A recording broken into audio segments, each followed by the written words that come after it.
또 좌우에 계신 분들하고 인사하면서 말씀 같이 나누도록 합니다. 여기까지 도우신 하나님 감사합니다. 여기까지 도우신 하나님 감사합니다. 아멘. 오늘 말씀의 제목은 도우신 하나님이십니다. 2014년도 우리가 참 세월이 유시같이 흘러서 신년 예배들이 이제 엊그제 같은데 이제 마지막 송년 예배를 드리고 있습니다. 이제 2014년도 주일 낮 예배는 이렇게 드려지면서 끝이 납니다. 여러분들, 하나님께서 우리에게 수없이 많은 기회들을 그때그때마다 좋은 길로 인도하시면서 도와주셨는데 우리의 무지, 내 생각, 고집, 잘못된 계산 그리고 판단 등에 의해서 하나님 영광의 일들을 그르치지나 않았나 하는 생각들을 가져가면서 이제는 마지막 이 예배를 드리면서 미안함의 감사함보다는 기쁘고 즐겁고 신나는 마음가짐을 갖고 감사할 수 있는 기회를 경험할 수 있는 교훈으로 다짐되어지는 말씀이 되었으면 참 좋겠습니다. 여러분들, 제가 지난 학기에 협성대학교에서 교양학부에서는 그리스 신화 강의를 했고 또 신학과에서는 목회에 대한 강의를 했습니다. 특별히 그리스 신화에 대해서 교양학부에서 약 한 70여 명의 학생들에게 그리스의 많은 신화 그리고 로마의 신화들을 강의하면서 특별히 오늘 말씀과 연관성이 있어서 한 신에 대해서 소개하면서 하나님의 말씀을 풀어나가 보려고 합니다. 여러분들, 달리기에서의 신, 달리기에서 가장 빠른 신으로서 유명한 1등, 달리기 하면 신 사람을 전부 망라한 상태에서 이제 아주 달리기에 1등 신이 있습니다. 근데 그의 모습이 굉장히 우스꽝스러워요. 앞에 머리, 위에서 볼 때 한 절반 정도로 했을 때 앞쪽에 있는 머리는 너무 길어서 치렁치렁합니다. 누가 잡기 좋을 만큼. 그런데 그 뒤로는요, 용서하시고 들어주시면 댄머리입니다. 율부리는 같이 반짝반짝하는 댄머리인데 그 모습으로서 앞에서 잡으면 뭐 젖먹이 어린아이들도 쉽게 잡을 수 있는 머리카락을 가지고 있는데요, 뒤에서는 제 아무리 이봉걸 같은 천하장사도 잡을 수가 없는 모습인 거예요. 그렇기 때문에 많은 사람들이 앞에선 여유를 부리면서 앞머리 잡으면 그 잡은 사람이 1등 할 수 있는데 도저히 뒤에서 여유 부리다가 뒷머리만 잡으려고 하다가 2등, 3등 계속 뒤처지는 거예요.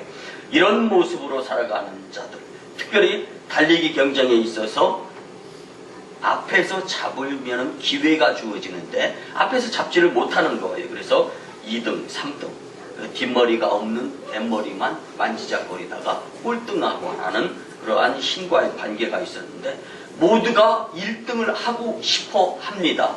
그렇지만 준비되어진 부분들이 소홀하기 때문에 앞에서 준비가 이루어지지 않고 뒤에서만 열심히 내어 뛰어 달리려고 하기 때문에 1등을 따라잡을 수가 없기에 기회의 신이라고 하는 1등의 신은 항상 1등을 할 수가 있었습니다. 그의 이름이 카이로스입니다. 여러분들, 시간은 누구에게나 공평하게 주어진 하나님의 은혜의 선물일 수가 있습니다. 그런데 나에게 주어진 공평한 시간의 선물을 나는 1년 동안 어떻게, 살아오는 일생 가운데에서 어떻게 시간을 관리하였는가를 한번 생각해 보시고 오늘 주시는 말씀을 통하여서 하나님은 준비하는 자들에게 축복의 통로로 활짝 열어주신다라는 것을 귀하게 깨달았으면 참 좋겠습니다. 여러분들, 성공할 수 있는 기회가 앞에서는 잡을 수가 있지만 성공할 수 있는 기회를 뒤에서 느끼게 되면 기회 지나가고 난 후에 후회하게 되고 손해보게 되고 그를 통하여서 안타깝게 후회할 수밖에 없는 인생이라 말씀드릴 수가 있습니다. 여러분들, 엊그저께 신년주일 예배 드린 것 같은데 벌써 마지막 2014년도 송년주일을 우리는 예배 드리면서 보내고 있습니다. 오늘은 특별히 2014년 달력의 마지막으로 표기되어 있는 송년주일인데 주시는 말씀으로 앞에서 다가오는 해를 잡는다면 2015년 을미년 양띠해를 축복의 해로 만들 수 있음을 기억하시면서 이제까지 도우신 하나님의 은혜를 생각하면서 말씀에 집중했으면 참 좋겠습니다. 첫 번째는요, 뒤돌아보며 하나님께 감사할 수 있었으면 좋겠습니다. 여러분들 올해 삶이 어떠하든지 간에 먼저 무조건 감사할 수 있는 저와 여러분들의 오송광인 공동체가 되었으면 참 좋겠습니다. 그도 그럴 것이요, 여러분들 우리가 수를 세기 위해서 암송하는 구구단도요, 세월이 지나고 사용하지 아니하면 잊혀지는 구구단이 있습니다. 그뿐만 아닙니다. 요즘은요, 저희 공부할 때는, 여러분들도 공부할 때도 마찬가지일진데 9단까지가 있었는데 이제는 18단, 19단도 있어가지고 셈 계산이 척척 나옵니다. 그렇지만 우리가 내 머리, 내 생각 가지고, 내 셈의 실력, 능력 가지고 계산하는 것이 그다지 정확하다라고 단정 지을 수는 없습니다. 이렇게 놓고 볼 때 하나님의 은혜에, 주님의 셈에 우리가 맞춰지는 삶을 살게 된다면 우리는 실수나 안타까움, 그로 인해서 후회하는 횟수가 줄어들 수 있다는 것을 기억했으면 참 좋겠습니다. 오늘 본문에 보면 이스라엘의 지도자 사무엘은요, 블레셋 나라에 의해 이스라엘이 망하는 상황 가운데에서 우리가 눈으로 볼 때는 우리 지역이 이렇게 망하고 있지만 그래도 하나님의 입장에서 볼 때는 우리를 계속적으로 도우시는 분이 하나님이시다라는 것을 믿고 도움의 돌을 그 땅에 세우게 됩니다. 그리고 그 돌의 이름을 에벤에셀이라고 명칭을 합니다. 근데 우리가 잘 알다시피 여기까지 우리를 도우신 하나님에 대한 감사를 표현하는 것입니다. 여러분들 선불의 믿음의 먼저의 감사를 드리게 될 때 하나님께서 더 크고 좋은 길로 인도하여 주시고 도우시는 주님과의 놀라운 동행을 경험하게 될 줄 믿습니다. 여러분들 이제 한 해를 마무리하는 우리가 각자 살아온 삶의 뒤를 돌아보는 삶, 그리고 하나님께 감사가 생략되어지지 않는 모습들의 여러분들이었으면 좋겠습니다. 세상 사람들은요, 흔히들 기쁨은 모래에 새기고 고통은 돌에 새긴다라고 말하면서 살아갑니다. 그렇지만 주님을 믿는 우리는요, 고난, 고통뿐만 아니라 기쁘고 즐거움 가운데에서도 모든 것이 합력하여 선을 이루게 되는 하나님께서 연단 후에 순금으로 만들어 주시기 위한 기회였으므로 고백한다면 그 어떠한 상황, 그 어떠한 환경, 아무리 억울하고 아무리 분통 터지는 일이 경험되어진 한 해의 삶이었다 할지라도 감사를 생략하지 않을 수 있는 조건의 삶이었음을 기억할 수 있게 되는 것입니다. 여러분, 우리가 살아가면서 힘들고 어려운 상황 겪지 않고 일생을 마감하며 주님 품에 안기는 사람이 과연 있겠습니까? 이건 엉투당투하는 모습이죠. 여러분들, 기쁨이 있으면 슬픔도 있고 즐거움이 있으면 감사할 수 있는 조건도 있는 것이 우리 인생 여정 전부를 포함하게 될 때 모습이라고 말씀을 드릴 수가 있습니다. 그렇기 때문에 비가 오나 눈이 오나 추우나 더우나 어느 곳에 가서 누구를 만나고 무슨 일을 계획하고 어떠한 일을 한다 할지라도 주님께 감사가 생략되어지지 아니하게 된다면 우리의 일생은 감사의 일생이라고 말씀을 드릴 수가 있습니다. 여러분, 하나님께 먼저 감사하는 삶을 살게 될 때요, 하나님은 우리에게 더 큰 감사를 허락하여 주신다는 것을 분명히 믿었으면 좋겠습니다. 사랑하는 우리 오송광림교회 성도 여러분, 혹시 아무리 감사한 일을 떠올리려고 애를 써도 힘들고 어려웠던 일들만 생각이 납니까? 그렇다면 오히려 그 일로 인하여서 감사하시기 바랍니다. 왜 그렇습니까?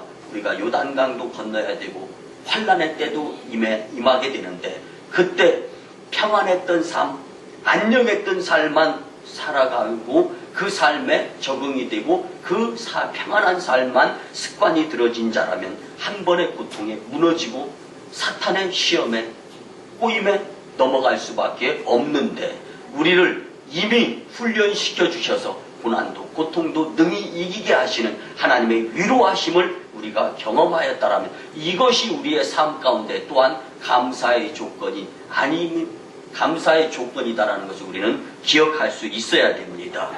사랑하는 성도 여러분, 인생은 형형색색의 절묘한 모양의 한 폭의 그림이다라고 한번 말씀을 드려보고 싶습니다. 화가가 붓을 손에 잡습니다. 그리고 컬러풀한 잉크에 붓을 댑니다. 도화지를 그려나갑니다. 여러분들 인생도 여전히 하나님 안에 도화지 안에 있는 나의 움직임이 그림으로 그려지라는 것과 연상해서 한번 생각해 보시기 바랍니다. 금빛 찬란한 금색의 그림에 의한 붓으로 그려질 때도 있습니다. 고통스러운 보라색이 표현되어질 때도 있습니다. 그렇지만 형형색색 온갖 물감에 의해서 붓이 이동되어지면서 한 폭의 그림이 완성되어지는 것처럼 우리의 삶도 역시 금빛 찬란할 때도 있고 고통스러울 때도 있고 또한 인상 쓰면서 찡그릴 때도 있고 손익 계산을 해보았더니 손해로 인해서 속상할 때도 있습니다. 그렇지만 이 다음에 예수님 만나게 될 때 한 폭의 우리의 인생의 그림 한 장을 주님께 보이며 그 심판에 인해서 잘했을 때는 착하고 충성된 종아 잘하였도다 이후에 생명의 멸류관을 내게 주리라. 여러분들 그런데요 해결나 혹여나 용서하시고 들어주시기 바랍니다. 조금 아쉬움의 믿음의 삶을 살았던 심령들이 있다면 다시금의 기회가 예수님 앞에서는 주어지지 않습니다. 그래서 우리는 말씀의 교훈처럼 미련한 다섯 처녀의 모습이 아니라 미리 준비하는 슬기 있는 다섯 처녀의 모습을 지금 열심 내면서 주님 앞에 충성하는 모습을 갖추어야 우리가 주님께 더 큰 감사를 드릴 수 있게 되는 모습임을 기억하셨으면 참 좋겠습니다. 여러분들 이와 마찬가지로 우리의 과정 살아가는 가운데 있어서 하나님께 감사하는 삶으로 이어가는 모습이 이어진다면 내년과 훗날엔 반드시 하나님의 사랑과 은혜가 더 충만하게 임하게 될 줄 확신합니다. 사랑하는 성도 여러분, 여러분이 지난 1년 동안 어떻게 살았든지 간에 하나님은 우리의 삶 전체를 연합하여서 선을 이루시고 하나님의 큰 틀의 입장에서 우리를 사용하시려고 하신 분이 하나님이심을 우리는 잊지 말아야 합니다. 그러므로 이 연말 이 마지막 즈음에 있어서 도우신 하나님께 감사한 마음으로 살아서 감사 인생의 습관이 들므로 인하여 인생의 축복자들이 다 되었으면 참 감사하겠습니다. 이 중에서 꼭 기억해야 될 것은 분명히 세상 사람들이 기준 삼은 감사의 조건과 믿음의 심령들이 기준 삼아야 될 감사의 조건은 분명히 다르다는 것을 꼭 기억하시고 꼭 내 생각, 꼭 내 판단, 꼭 내가 계획한 것들이 옳다라는 생각을 오늘 말씀을 통하여 내려놓는 훈련이 되어졌으면 참 좋겠습니다. 두 번째는요, 이제 옛 것을 잊어버릴 수 있어야 됩니다. 도우신 하나님께 감사하는 마음을 가지려면 옛 것을 잊어버리는 방법이 가장 좋은 방법입니다. 다음 해부터 기쁘고 즐겁고 신나는 삶을 살려면 아니 남은 인생 여정, 소위 말하는 인생 뒤로 후반전을 우리가 값지게 믿음으로 살아서 하나님 앞에 차렸다 칭찬받기 위해서는 이 해가 다 가기 전에 구식, 악습관, 옛 것은 과감하게 청산해 버릴 수 있어야 됩니다. 사람들은 소위 두 종류로 구분이 되는데요. 과거 지향적인 사람과 미래 지향적인 사람으로 구분이 되어집니다. 여러분들 과거 지향적인 사람은요, 늘 과거에 대해서만 이야기합니다. 그리고 과거에 내가 왕년에 이랬었어. 여러분들 지나가고 난 것은 지금 오히려 악영향을 미칠 수 있는 소지로 많이 작용할 수 있다는 것을 우리 잊어서는 안 됩니다. 이 과거지향적인 사람은요, 마치 목에 줄이 걸려있는 개의 모습과 같을 수가 있습니다. 여러분들 개는 줄이 허락하는 범위에서는 자유롭게 반경을 그려가면서 활동을 할 수가 있습니다. 그러나 줄의 한계를 벗어나는 자유로움은 경험할 수가 없습니다. 과거의 영광에 묶인 사람도 있고 과거의 실패에 묶인 사람이고 과거에 후회하면서 잊지 않고 살아가는 자들은요, 항상 후회의 인생을 살 수밖에 없는 것입니다. 그렇지만 미래지향적인 사람은요, 마치 줄 없는 개와 같아서 원하는 대로 어디든지 갈 수 있는 자유함의 모습으로 살 수가 있습니다. 여러분들, 예수님이 우리에게 오셔서 자유함을 주셨는데요, 그 자유함은 우리에게 진리로 다가오신 예수님임을 알 수가 있습니다. 그런데 예수님께서 어떤 자유를 우리에게 주셨습니까? 사탄의 악한 영역의 세계에 침범당하지 아니할 수 있는, 그래서 천국은 침노하는 자의 것이고 천국 생활하는데 자유로운 모습으로 준비할 수 있기 위해서 이 땅에 오신 분이 구원자 예수님이십니다. 이 미래지향적인 사람은요, 비록 과거에 실패의 아픔이 있었거나 조금 믿음 생활에 있어서 연말에 뒤머리 긁어가면서 주님 좀 죄송스럽지만 그래도 미안하지만 감사합니다, 여러분들 미안한 감사 드리는 자의 모습이었다 할지라도 이 미래지향적인 사람은요, 지금 힘들고 어렵고 그렇지만 이제 앞으로 내 인생 후반전 미래에는 하나님께서 기대하는 모습에 부응하기 위해서 열심히 살아야 되겠다라고 이를 악물고 다짐하는 자들이 바로 이 미래지향적인 사람들의 모습이라고 말씀을 드릴 수가 있습니다. 여러분들, 신앙생활은 편하게 하는 것이 아님을 기억했으면 참 좋겠습니다. 믿음 생활은 하나님께서 원하시는 일에 최선을 다하는 것이지, 그리고 마지막 때 잘했다 칭찬받는 것이고, 이 땅을 살아가면서 하나님께서 5달란트를 주시고 2달란트를 주시고 1달란트를 주셨는데 그 각자의 재능에 따라서 우리가 지난주에 나누었던 달란트의 재능, 오히려 1달란트 받은 자는 2달란트나 5달란트 받은 자처럼 더 열심히 내지 않고 1달란트의 분량에만 열심히 내면 되었던 좋은 기회가 있음에도 불구하고 오히려 달란트를 땅에 묻고 마지막 때 주님께 슬피 울며 이를 갈고 바깥 어두운데 내쳐질 수밖에 없는 모습으로서의 교훈의 이 비유의 말씀이 오늘 우리의 마음속에도 다시금 자리 잡아서 이제 정말로 하나님께서 우리에게 주신 기회에 내가 열심히 주님의 도우심을 믿고 이제는 과거에 잘못했던 것 싹 잊어버리고 옛 것을 버리고 새로운 사도 바울의 고백처럼 내가 승리의 표대를 향하여 달려가노라의 고백에 저와 여러분들이 되었으면 참 좋겠습니다. 여러분, 지난 한 해 어떤 일이 가장 여러분들을 통하여서 마음을 힘들게 하고 육신을 어렵게 하였는가, 그 남아있는 부분이 무엇인가를 한번 생각해 보시기 바랍니다. 여러분이 하지도 않은 일 때문에 누명 쓰고 오해로 힘들어하고 억울한 일을 당하신 것은 없습니까? 가뜩이나 경제적으로 힘든 시기에 뭔가 남보다 잘해보려고 일을 벌이다가 오히려 손해를 보는 일을 경험하지는 않았습니까? 아니면 남들에게 말하기 곤란해서 혼자서만 속으로 힘들어했던 일들이 생각나는 것이 있습니까? 지금 이 시간 이 모든 일들뿐 아니라 그보다 더한 일들이 있었다 할지라도 다 주님의 은혜 가운데 잊어버릴 수 있었으면 좋겠습니다.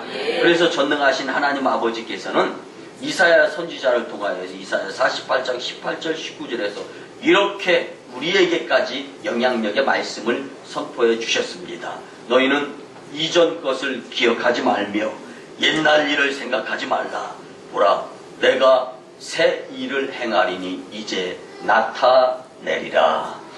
여러분들의 마음속에 새 일을 계획하시는 하나님의 놀라우신 은혜가 있음을 기억하면서 여러분들 새 것을 그릇에 담기 위해서는 이미 담겨져 있었던 그릇에 헌 것이 빠져나오고 깨끗하게 설거지되어야 하는 것처럼 우리의 마음속에 구식, 악습, 그리고 잘못되어졌던 습관들, 그리고 이기심, 질투, 시기, 불안, 다툼, 염려, 사탄이 가져다주는 악한 것들을 전부 다 내어버리고 새 그릇이 준비되어질진데 하나님의 새 은혜의 놀라운 인도하심과 도우심이 그 가운데 있을 줄 확신합니다. 여러분들 저는 그래서 될 수 있으면요, 이렇게 공동체 가운데 대화를 나누는데 없는 사람 이야기를 하고 있다든가 옛날 이야기를 너무 지루하게 하게 되면 저는 중간에서 막는 경우가 참 많습니다. 그리고 앞으로 정말 복되고 값진 일들을 많이 해야 되는데 새 일을 계획해야지 과거의 구습에 악습에 사로잡혀서 헤어나지 못하면 좋은 일 이루기 어렵다라고 이제 권면을 하곤 합니다. 여러분들 특히 지난 일들도 좋은 일 한두 번 듣는 거는 좀 봐줄만 하죠. 그렇지만 좋지도 않은 일, 그리고 험담, 그 자리에 없는 사람들 이야기, 그런데 이런 것들을 많이 하게 되면은요, 구습에 휩싸여져 가지고 새로운 일에 복된 삶을 살 수가 없습니다. 왜 그렇습니까? 불행했던 과거나 실패로 인한 슬픔에 빠진 세월을 다시 되새기곤 한다면 어떻게 행복한 인생이 될 수가 있겠습니까? 여러분들, 요즘 병원 진료 가운데 성황을 이루는 곳이 신경정신과입니다. 통계로 나타났어요. 근데 여러분들 소위 우리가 이야기하는 노이로제라는 말이 있습니다. 그러니까 한국말로는 그냥 신경쇠약증이라고 합니다. 이 노이로제, 신경쇠약증과 정신분열증, 그리고 정신질환 같은 이런 이 질병은요, 과거에 큰 손해를 당해서 억울하다든가 또 분하여서 그 일을 잊지 못하고 수치스러움 때문에 그 생각을 마음에 담고 있는 자들이 당하는 질병이 정신병, 노이로제, 정신질환입니다. 그래서 신경정신과에서는요, 이 정신병을 치료하는 데 있어서 가장 좋은 것이 옛날에 있었던 일을 다 잊어버리라고 하면서 좀 이 릴렉스, 마음이 좀 느슨해질 수 있는 엉덩이를 까고 주사를 꾹 놔줍니다. 그리고 난 다음에 또 처방전에 의한 약도 너무 신경이 예민해서 밤잠 설치고 막 이러지 말라고 좀 느슨하게 이게 풀어주는, 그래서 옛날 이 일을 기억을 잊어버리게 하는 약을 복용하게 하는 처방전도 써줍니다.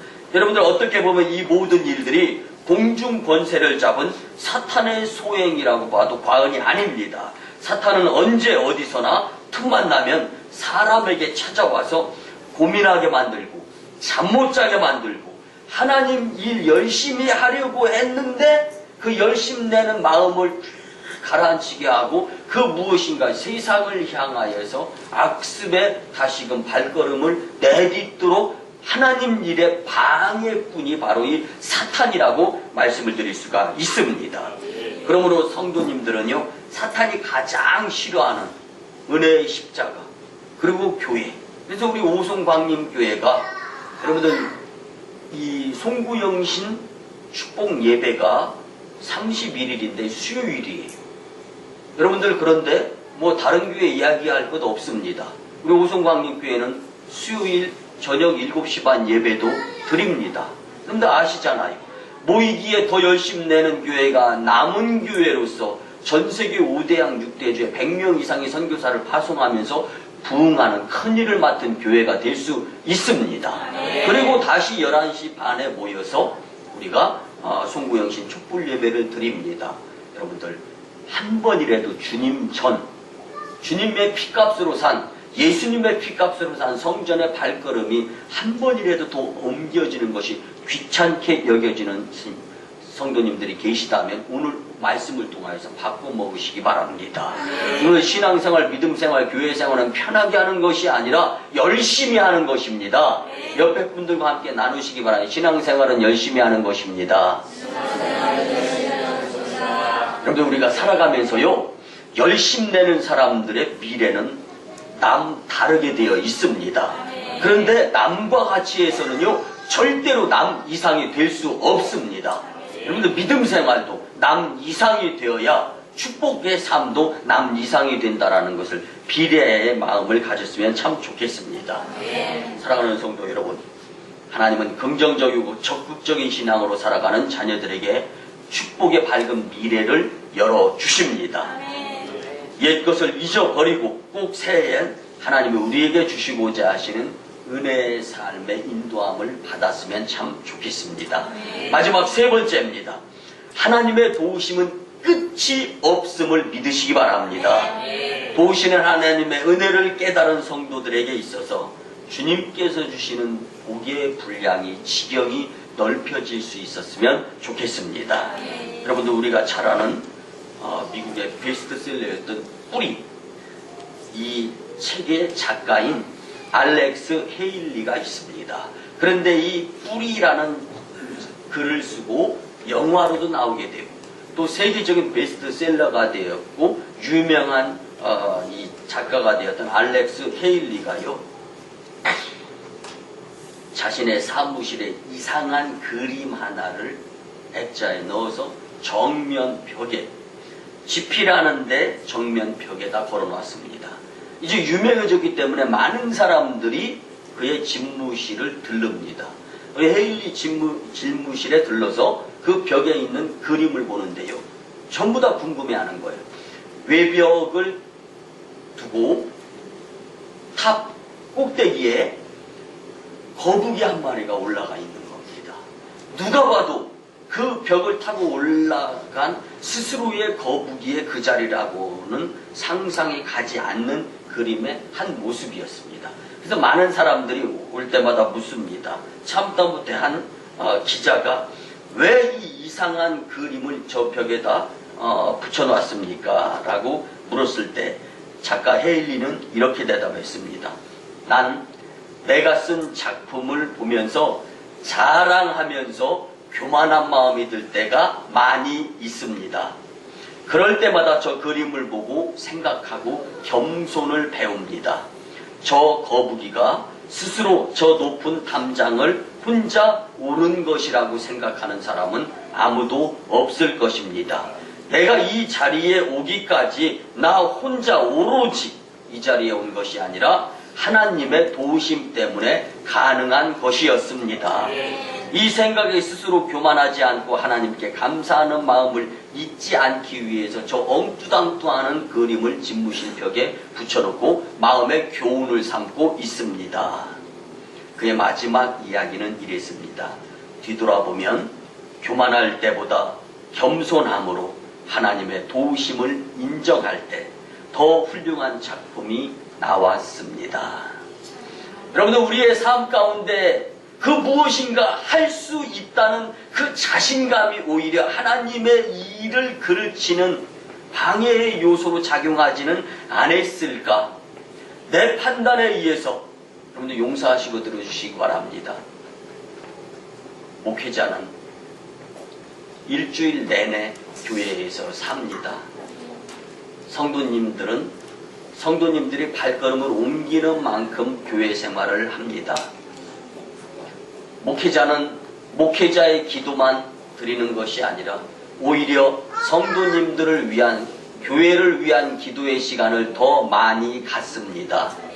성도님들은 과연 교회를 위한, 목회를 위한, 그리고 누구를 위해서 기도를 더 많이 드리는가를 한번 생각해 보시기를 바랍니다. 목회자는 일 자체가 교회의 일만 합니다. 그래서 목회라고 합니다. 여러분들은 과연 교회 일, 세상 일, 어떤 일에 더 큰 비중을 두고 일을 합니까? 여러분들, 저는 이 말씀을 드리면서 따지자는 것이 아닙니다. 그러나 중요한 것은 목회자가 무슨 일을 함에 있어서 10가지 목회를 하다가 한 가지 잘못한 것들이 있게 될 때 여러분들 한 가지만 보지 마시고 9가지 잘한 목회, 그리고 목회 전부를 보면서 나무 하나만 보지 마시고 교회를 보고 하나님 영광을 보고 큰 틀에서 큰 마음을 가지고 목회를 협력하게 된다면 여러분들 하나님 영광을 방해하는 자가 되지 않고 그 삶을 통해서 주님께 잘했다 칭찬받을 수 있는 감사의 축복의 삶이 되리라 저는 확신합니다. 오늘 하나님의 도우심이 끝이 없다라는 이 말씀 가운데에서 우리가 깊게 한번 생각해 보아야 할 것 중에 하나가, 나는 과연 하나님의 도우심을 얼마만큼 받아들이면서 살았는가? 아니면 얼마만큼 거부하면서 살아왔는가? 여러분들, 하나님 도움 없이 살 사람이 어디가 있겠습니까? 내가 왜 이렇게 힘들었는가? 아니, 옆에 성도는 나보다 더 힘든 상황에 처해 있으면서도 이겨내는데 나는 왜 작은 것에 시험 들고 팡팡 넘어지니까?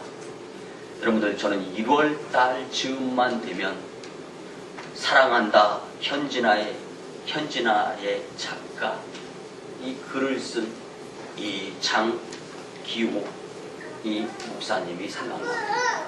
그는 우리나라에서 아주 잘 나가는 변호사, 그리고 로펌에서 아주 유명한 인재였는데, 서울에 있는 전에 이중표 목사님이 목회하시던 이 한신교회에서 집사님으로 심호하다가 그의 아들 현진이를 태국에 선교 중학교 때 내보냈는데, 그곳에서 선교 사역을 감당하러 그 중학생 아들이 그곳에 갔다가 맥콩강에 빠져서 죽었을 때 도저히 살 길이 없어서 그냥 맨정신이 어려워서 그냥 술정신으로 살고 피우지도 못하는 담배정신으로 살다가 마지막 그의 아들이 꿈속에서 아빠, 그렇게 살면 안 돼요.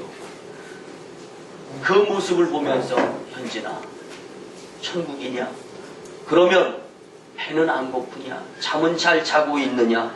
물었을 때 아빠, 이곳은 밥 먹고 잠자면서 사는 곳이 아니라 하나님 품이기 때문에 얼마나 기쁘고 즐겁고 행복한지 몰라요. 아빠도 이제 잘못 사는 거 청산하고 돈 때문에, 명예 때문에, 부귀 영화 때문에 살았던 하나님께 잘못한 것을 회개하고 끊어야 될 것 끊고 삼가야 될 것 삼가하고, 하나님을 붙들면 하나님이 사람을 만나주고 내가 만나지 않아도 인도해 주시면서 가장 좋은 길로 허락해 주실 테니까 하나님 품에 안길 준비나 열심히 하시기 바랍니다. 꿈속에 나타난 그 아들 현진이의 충고대로 그는 신학교에 가서 공부를 하고 지금은 목사님으로서 열심히 목회하면서 마지막 생을 주님 영광을 위해서 불철주야 목양에 열심 내는 이 장기호 목사님이 생각이 납니다. 여러분들, 우리의 인생 여정 다 가도 우리를 인도해 주시는 하나님이 내 편이심을 끝까지 믿고 지금 잠시 과정 가운데에서 계산하지 마시고 오히려 프로세스 과정보다는 리절트 결과에 더 목표를 둬가면서 끝까지 도와주실 하나님을 믿어 의심치 마시고 비가 오나 눈이 오나 추우나 더우나 어느 곳에 가 있든지 간에 하나님 영광에 집중하게 되면 교회 부흥의 주역이 될 수 있고, 교회 부흥의 주역이 된다면 성도님은 반드시 축복의 주인공이 될 수 있습니다. 오늘 주님께서 우리에게 주신 말씀, 하나님의 도우심은 끝까지 이어진다라는 것을 기억하시면서 끝까지 주님 붙드는 인생들이 다 되었으면 참 좋겠습니다. 말씀의 결론을 드립니다. 사랑하는 성도 여러분, 2014년도 마지막으로 보내는 이 주일에 우리의 모든 것을 믿음으로 정리해가면서 도우신 하나님께 먼저 감사하고 새해부터 역시 또 끝까지 도와주실 주님을 기대하면서 믿음으로 승리하시는 저와 여러분들의 오송광림 공동체가 되시기를 주님의 이름으로 간절히 축원합니다. 기도드립니다. 고마우신 주님, 은혜의 아버지 하나님, 믿음의 말씀을 마음판에 새겨봅니다. 우리의 이때까지 가장 좋은 길로 인도하신 사랑의 하나님께 먼저 감사를 드립니다. 이 결산의 계절에 우리에게 도우신 하나님에 대한 은혜의 귀한 말씀을 주셨는데 이제 주신 말씀대로 감사하며 살게 도와 주시옵소서. 옛것을 잊어버리고 살게 도와 주시옵소서. 계속 도우실 하나님을 기대하며 살아서 하나님 영광, 교회 부흥, 성도 축복의 주인공으로 삼아 주시옵소서. 감사드립니다. 존귀하신 예수님의 이름으로 축복하며 기도드리오나이다. 아멘. 이제는 우리 구주 예수 그리스도의 크신 은혜와 하나님 아버지의 만극하시고 크신 사랑하심과 성령님의 감화, 감동, 교통, 역사하심이 도우신 하나님께 감사하는 마음을 가지고 앞으로도 끝까지 살겠다고 다짐하고 돌아가는 심령들의 가정과 직장과 일터와 사업장 위에, 그리고 우리 교회가 단독으로 파송한 인도 땅 첸나이 선교지, 중국 땅 광동성 해주 선교지, 저 북녘 땅 선교지의 선교 사역 위에 이제부터 영원토록 함께 하옵시기를 간절히 축원하옵나이다. 아멘.